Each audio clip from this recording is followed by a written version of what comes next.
Yun actually is company 506 Parachute Infantry Regiment Airborne.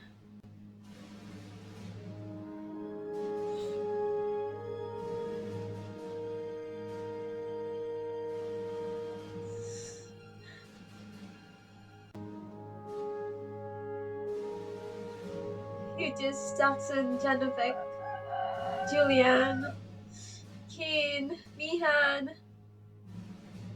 Miller, Mark,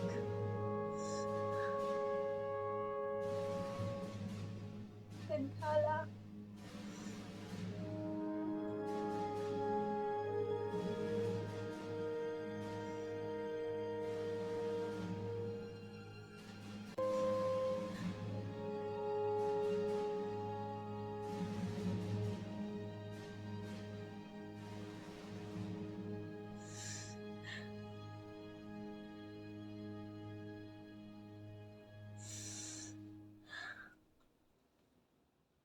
Hi guys, welcome back to my channel. My name is Ella, and for today's video, we're gonna be watching a very special video. We stand alone together, a band of brothers documentaries, and I'm really excited because this is a documentary, as I have watched the full episode of Band of Brothers, I think it's really time for me to watch this and to know each one more and to hear the story straight from them.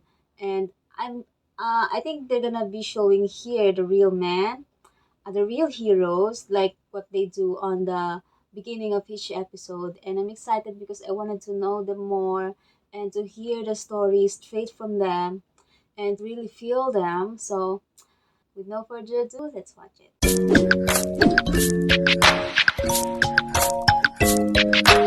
We Stand Alone Together, Band of Brothers documentary. Let's watch it. Thanks. Okay. Welcome. Hi. Thanks for sitting down with us again. We appreciate it. Could you recount again for me the incident in which you were wounded? All I remember is a tremendous blast and a flash. Only thing I could see were the broken ends of my legs. And I thought my legs were gone. And I thought, I'm dead. You know, I'm about to die. And then the next thing I thought of was my mother. And I thought, what's she going to say? Because I was an only child. Oh, that's one of the hardest parts too. In 1942, the U.S. Army assembled a volunteer parachute regiment to jump behind enemy lines, paratroopers. Within this unit was a company of men who found themselves at the forefront of the war in Europe. They parachuted into Normandy on D-Day, fought for the liberation of Holland, held the front line in the Battle of the Bulge, and captures Hitler's Eagle's Nest. This company sustained one of the highest casualty rates of the war. These were the men of EC Company, 506th Parachute Infantry Regiment, 101st Airborne Division. This is their story. We stand alone together, the men of EC Company. My name is C. Carwood Lipton. Frederick T. Heiliger. Concord, Massachusetts was my hometown. My name's J.B. Stokes. My nickname was Babe. And my mother, Heffron. great woman. Born and raised in South Philadelphia, where the times were tough. Mom had 10 children, so you had to work to survive. Was poor. Everybody was poor. That was the Depression. Life magazine had run an article on paratroopers, and I just got interested in seeing if I couldn't become a paratrooper. Nobody forced you to do this. You volunteered. You wanted to be with the best. But once you got in there, you was proud to be. Yeah. And we was proud to be paratroopers. You know those people better than you will ever know anybody in your life. I mean, you know them right down to the final thing, you know, that progresses. Each man was like a heavyweight champ of the world Is this boxing. the actual footage? only 10% made I thought I was going to die. There wasn't no war. EC Company was formed in July 1942 at Camp Toccoa, Georgia. And a lot of the training was to build you up physically and mentally Some of them lost as much as 40 pounds. Of course, the name Currahee, as I understand it, means we stand alone together. It became a symbol of the camp because it was really rough and tough going up and down. We learned how to be soldiers at Toccoa. I believe the paratroopers of the 101st Airborne Division was as well trained as you could get a soldier to be I agree. at that time. It's nice to see the actual footage and videos, photos. You didn't want to be afraid, Phil Maynard. but you didn't want to be afraid, so you kept that out of your mind. As I went out the door, I was blank. I cannot remember leaving the plane Tony until after the shoot. Garcia. My God. It was a thrill. Roy. It was a high, as they say these days. Coming down is great. I was small too, and I didn't hurt myself when I hit the ground. That's the advantage. If we made 5 jumps, then you were a qualified paratrooper. Got your wings pinned on, became one of the elite members of the parachute regiment. We were thoroughly prepared, physically and mentally, and they were ready to jump. Thus, we started off for Normandy. September 3, 1943, after 15 months of training, Easy Company boarded the transport ship Samaria bound for England. The Atlantic crossing lasted 12 days. Preparations for the Allied invasion continued for another 8 months. Spring 1944, Ellabrown, England. They had guards around the marshalling area, so nobody could leave. Then they had debriefing to tell you exactly what your mission was. We knew it by heart. We knew exactly where we were going to go. Knew exactly what to do. And that day that, we got the orders to get on the planes, this is it. We had confidence in our leaders, and we were confident and calm. June 6, D-Day. At the time, I had no feeling whatsoever. Like I said, my feelings was for my brother who was killed. Yeah, he just lost his At that brother. time. 30,400 American paratroopers spearheaded the Allied invasion. I swore I was going to kill every damn German I came across. And that's why I think they nicknamed me Wild Bill, because I did a lot of killing D-Day. Yeah, that's why he's acting like that on the second episode. And I saw the thousands of crafts down there in the channel, and I think that's when I first realized how large the invasion was, tremendously large. And that's when the fireworks started. Black was terrible. How could they record that? Wow. There was a certain relief, I think, when the green light came on and everybody said, "Let's go." And I jumped up on a run and Back, hit the static line with the hook and out the door, and that's when I lost this famous leg bag. The British come up with this. They call them leg bags. They got to be this big, and you keep stuffing everything you can get your hands on. And It's too heavy. It's supposed to weigh 10, 15 pounds. Everyone that jumped with a leg bag or Wow. supplies, they lost it. Most of the paratroopers that landed didn't have nothing. And they told us that all you'll have to do. Well, they were right.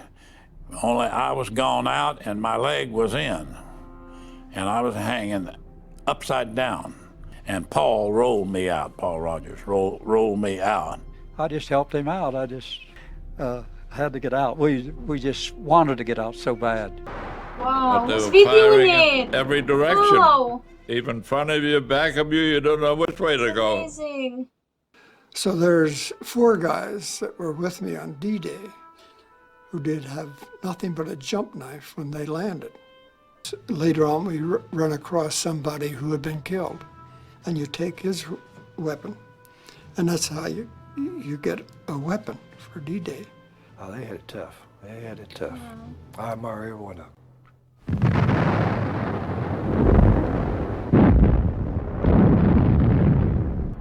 These guns were pointed and firing right down on the beach.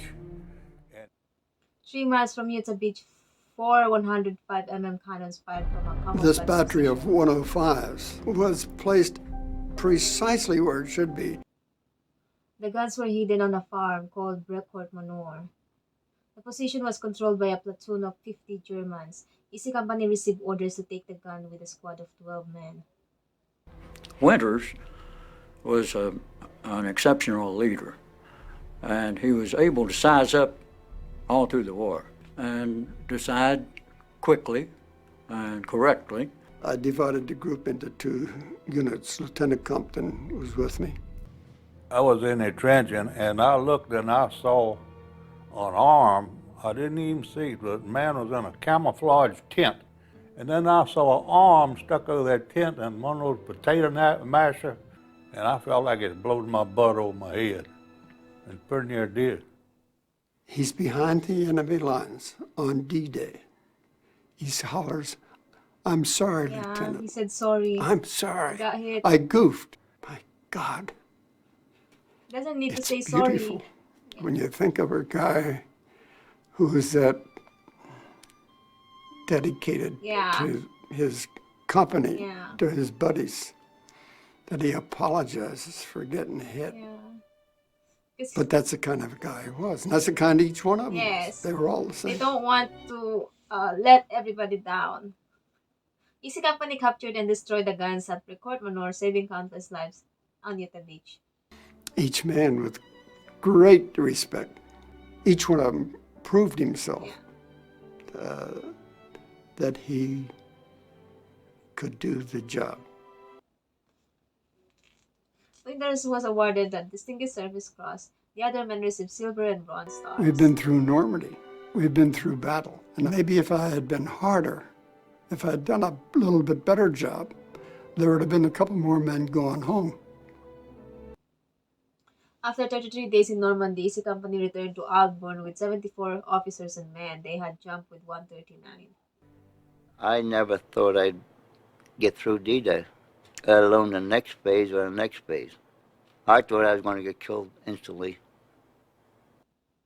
Easy Company had 3 months to recover and regroup before their next mission.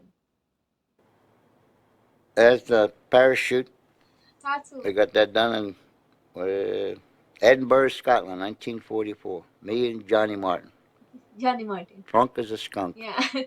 Well, Garnier and I decided we'd go to Scotland and get a tattoo. We didn't figure we had a chance to come home.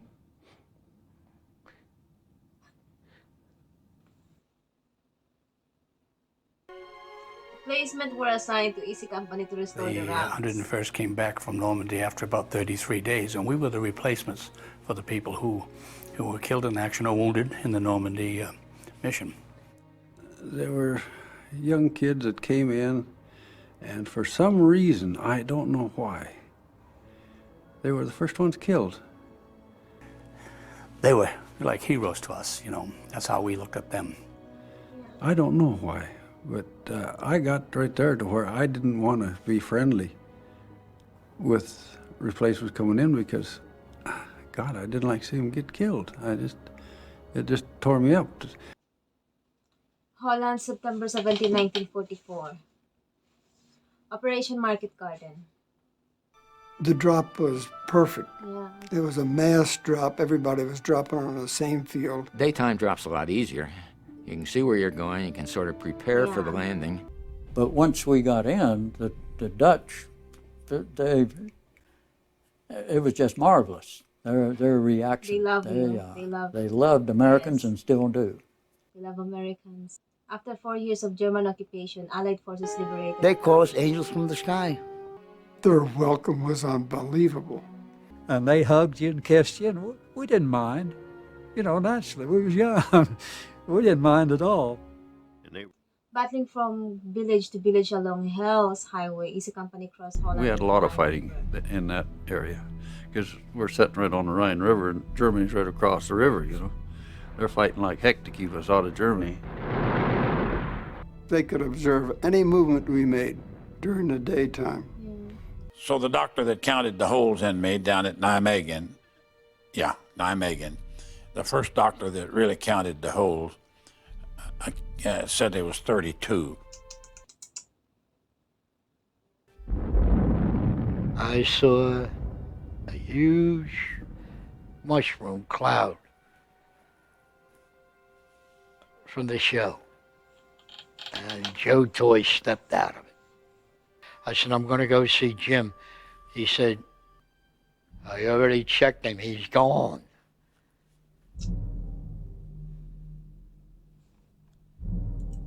Nine men of Easy Jim Company lost Campbell their might lives be in alive today. If he hadn't have said to me, Efren, you stay here with your gun. I never forgot that. It's just so bad all your life. You got to remember what one guy did because he thought it was his job to do, and he took a shot for you. By the end of the Holland campaign, Easy Company had been on the front line for more than 70 days. The exhaustion on these men, the physical exhaustion, affects their endurance to be able to cope. Postpone the Battle of the Bulge. This is the last desperate action of the Germans to turn the tide of this whole war. On December 16, 1944, Hitler launched a massive offensive into the Ardennes woods of Belgium. He achieved complete surprise. The Battle of the Bulge would become the largest engagement in the history of the U.S. Army. 600,000 American soldiers would fight in the battle. Wow. But it is Bastogne, though. This is the Bojack's Woods, right? It is the Heffron woods. and Garnier. Sure looks different now. There ain't no snow. Oh, this is definitely the area. This is definitely. To me, it brings a lot of memories. The memories of the men, the times, good and bad. A lot of memories. See, he's walking without his legs, and he lost it for saving Joe Toy. We were short of equipment. We didn't have enough ammunition. We didn't have enough warm clothes. But we had confidence. Snow, cold Randleman. up to your rump. We didn't have no winter clothing or nothing. And that's where a third of the doggone casualties was either frostbite or trench foot or whatever you want to call it. Germans knew right where we were, and they really gave us a shellacking. To an infantryman in wartime, the Mother Earth is your best friend. You can always dig a hole and get out of sight, you know. We dug plenty of those. Yeah. There was one moment there that I remember vividly. I'll never forget it. One of the guys got hit in the arm with a piece of shrapnel, took his arm off above the elbow. And they were taking him out. He said, "Get my wristwatch off of my arm." That always stayed with me. I mean, calm voice and everything, "Get my wristwatch off of my arm." They were letting us have it, everything. They come in the kitchen sink, mortars, Erfelwaffers, that's a rocket thing that's a screaming sound. Wow. It scared the hell. I mean, I was scared, but I think I was petrified then. I thought the whole world was shooting at us at once.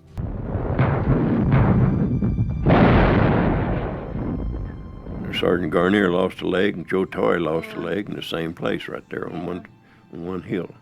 And Garnier is a hero there. They're all heroes. Joe said, "Jesus Christ, what do I have to do to die?" He got hit real bad, the back and the leg. I went out to see what I could do for him. Bongo, I got it too. He's a hero. I went over to Garnier. He was sitting on the ground. His leg was badly mangled. He said, "Lip, they got old Garnier this time." We got him out of there, I think Babe Heffron and I better not talk about him. Yeah, better not talk about it. They're terrible. You can see they still have that pain. We had lost some very good men there. Toy and Garnier had lost their legs there. A number of other people were killed. It was a difficult situation there. When a man was wounded, we felt glad for them. We felt happy for them. He had a ticket to get out of there. We found that he was at peace, and he looked so peaceful. We're glad that he found peace. The 101st Airborne Division held Bastogne, suffering massive casualties. Easy Company lost 15 men. I have the honor to present the Supreme Commander, General Eisenhower. March 15, 1945, War Melon, France. It is a great personal honor for me to be here today. This day marks the beginning of a new tradition in the American Army. With that tradition, therefore, will always be associated the name of the 101st Airborne Division and of Bastogne. Good luck and God be with each of you.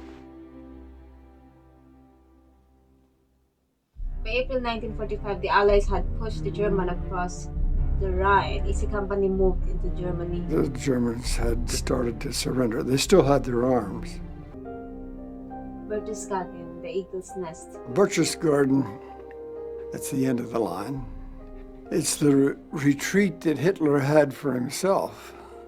It was a beautiful country. He knew how to pick out a good spot for a house.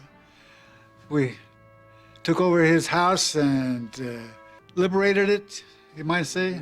I was a pack rat anyway. I picked up a lot of German items, including some postcards and envelopes that were addressed to Hitler.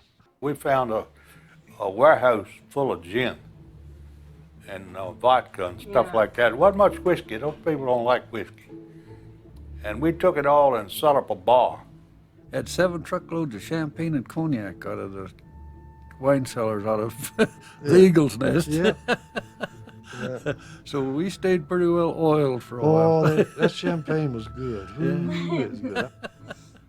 They're enjoying themselves. They're at peace with the world. I had no problem with looting because of the fact that I had come down through Germany and I had seen the Holocaust and what they had done in their occupation of France. Germany formally surrendered on May 8, 1945. Nobody has ever taken the time to tell you how to handle a surrender. Jesus. In Zell am See, Austria, Easy Company helped secure the surrender of 25,000 The German troops. army was a well-disciplined army, and those prisoners that come down out of the Alps.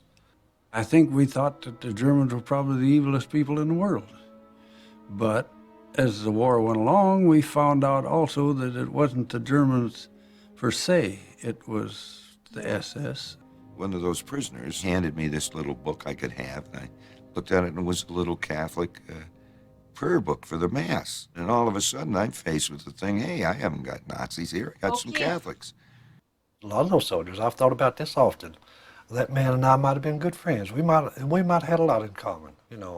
Of course, they were doing what they were supposed to do. But under different circumstances, we might have been good friends. Yeah. Shifty is the most sincere, genuine, thoughtful of all time. You know, it's true, it's real what he said. Yeah, they're just people too. They're just following orders like you do. I have a great deal of respect for them as soldiers. They were very good soldiers. I was assigned this major. He presented me this pistol and offered his personal surrender, which naturally I accepted gratefully. And the significance is that I realized this pistol had never been fired. That's the way all wars should end, with an agreement with no blood on it. And I assure you, this pistol has never been fired since I've had it, and it will not be fired. On November 30, 1945, the 101st Airborne Division was inactivated from duty. Easy Company no longer existed.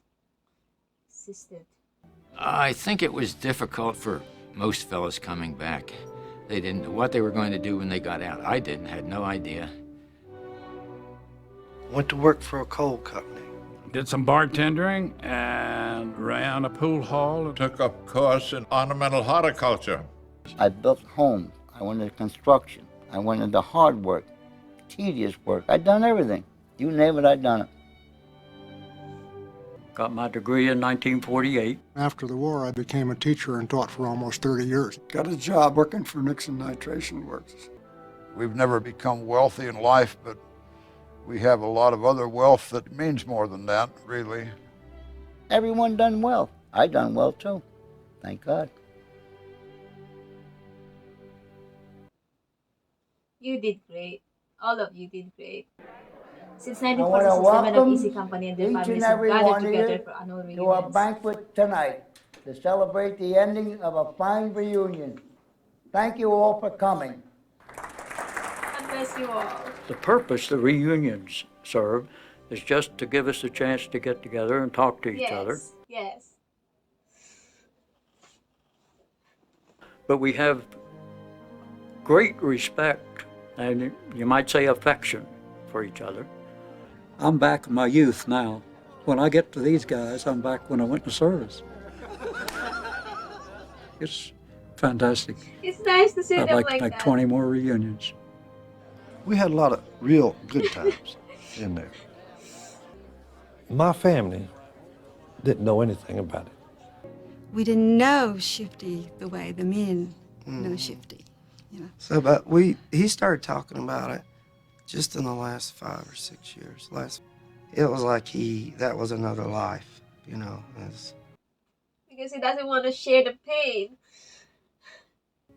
I really admire my daddy. He's a good guy. He's a real strong guy. Yeah, I admire him too. These weren't just anonymous statistics. These were people that I knew, and I told my daughter, I said, this guy here died at age 19 or 20. A whole life, never lived. No family, nothing. When I went there, I said, Dad, my gosh, Dad, you were so lucky.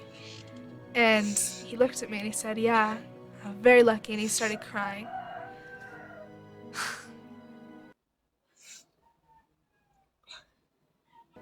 It held my father even on his tombstone as Sergeant Joe Toy.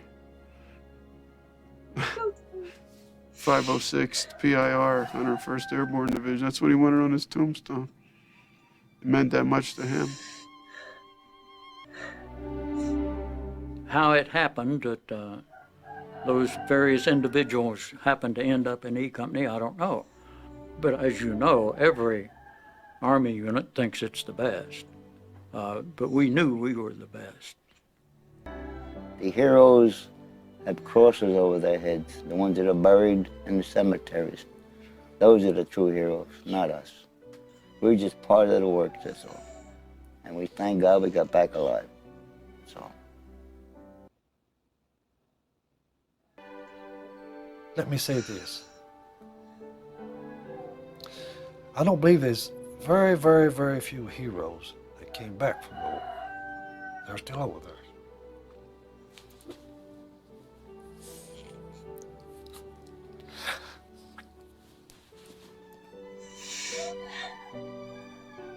Do you remember the letter that Mike Ranney wrote me?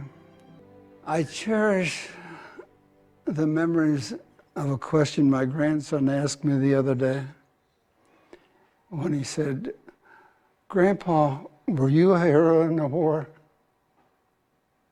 Yes, you are. Grandpa said no, but I served in a company of heroes. Joe Toy, oh, there was a big Mick. And Garnier would try to come over and sing. He'd say to Garnier, Garnier, you're Italian. You don't know this song. Garnier could sing it better than he did. Bridget O'Flynn. How'd it go? Oh. Bridget of Flynn, Bridget of Flynn, where have you been? If you know anyone that owns a canoe, stay away from the water, Bridget, darling. Now that's the song Twilight. And that's what we sang.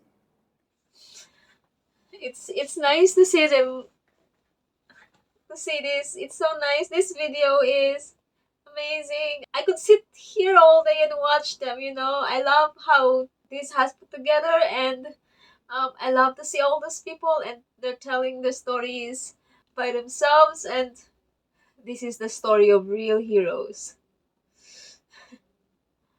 And whoever did this casting, these people did a great job, a phenomenal job. I mean, look at Garnier.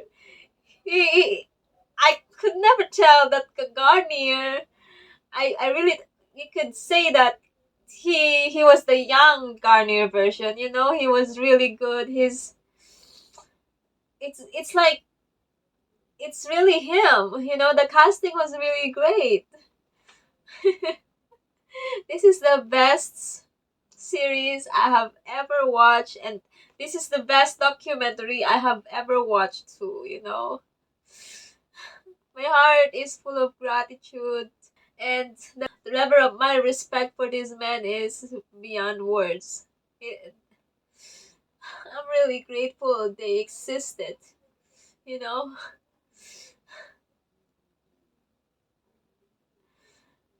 I'm glad and grateful they made this documentary so it will never be lost and never be forgotten. Even if they're gone, you know, it's forever here. Anyone could watch it, and anyone could see, learn how hard it was, and this is going to set as a reminder to us that war is no good. It's no good. I love it. It's crazy to think, look how many men share this story is, right? But it's crazy to think that there are millions, literally millions of other war stories that will never be heard, you know, because they're dead. These men are absolutely heroes. This is the real definition of heroes. We often use the word heroes, you know, every time, but this is the real definition of heroes. But they don't call themselves heroes, which is made them more of a hero, you know. They don't call themselves heroes. They said the heroes are the one who buried somewhere. These men are amazing.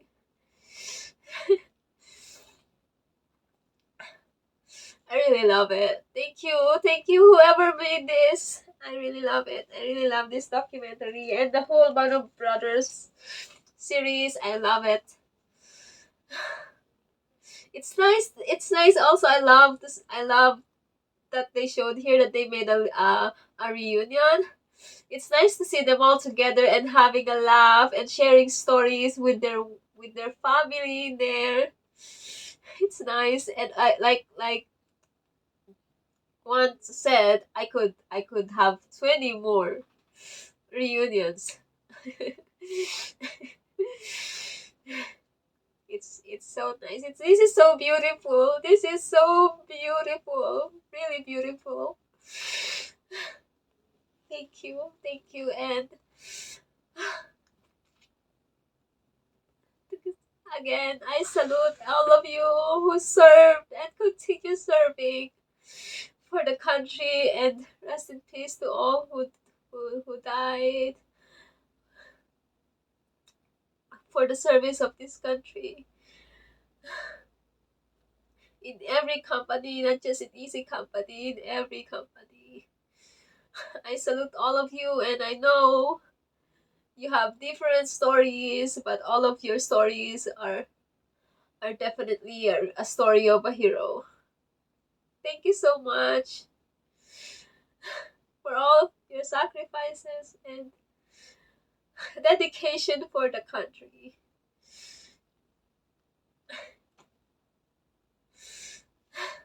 Thank you guys for watching. Bye.